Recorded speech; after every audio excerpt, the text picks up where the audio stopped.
Le Congrès américain peut-il saboter l'accord conclu le 14 juillet dernier à Vienne entre les grandes puissances et l'Iran? Sans doute pas. Reste que la bataille s'annonce féroce. Partisans et opposants à l'accord mènent une intense campagne de lobbying auprès des élus américains ces dernières semaines. Majoritaires dans les deux chambres du Congrès, les républicains vont sans doute voter le texte désapprouvant la levée des sanctions américaines sur l'Iran. Barack Obama devrait alors opposer son veto. Pour le surmonter, les élus devront alors revoter à la majorité qualifiée des 2/3. Pour atteindre ce seuil, au moins 44 démocrates à la Chambre et 13 au Sénat devraient faire défection. En première ligne pour défendre l'accord, le secrétaire d'État américain.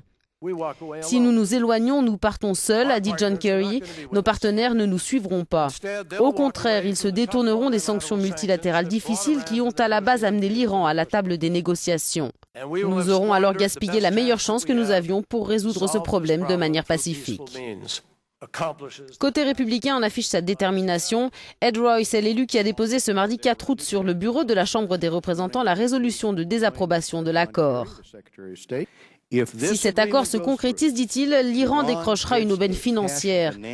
Ce sera un coup de pouce à sa réputation internationale et un chemin éclairé vers l'arme nucléaire.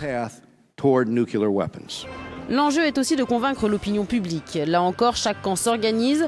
Fin juillet, ils étaient 10 000 réunis à Times Square, à l'appel notamment de diverses organisations pro-israéliennes. À la tribune, des personnalités médiatiques, dont l'ancien gouverneur de l'État de New York. Ce n'est pas un mauvais accord, a-t-il dit, c'est un accord horrible. Il doit être rejeté. Le Congrès doit faire son travail et se lever pour le peuple américain. Barack Obama peut en revanche compter sur le soutien de stars d'Hollywood comme Jack Black ou Morgan Freeman qui ont pris part à cette vidéo mise en ligne la semaine dernière par un groupe antinucléaire appelé Global Zero. Call Congress, tell them support diplomacy.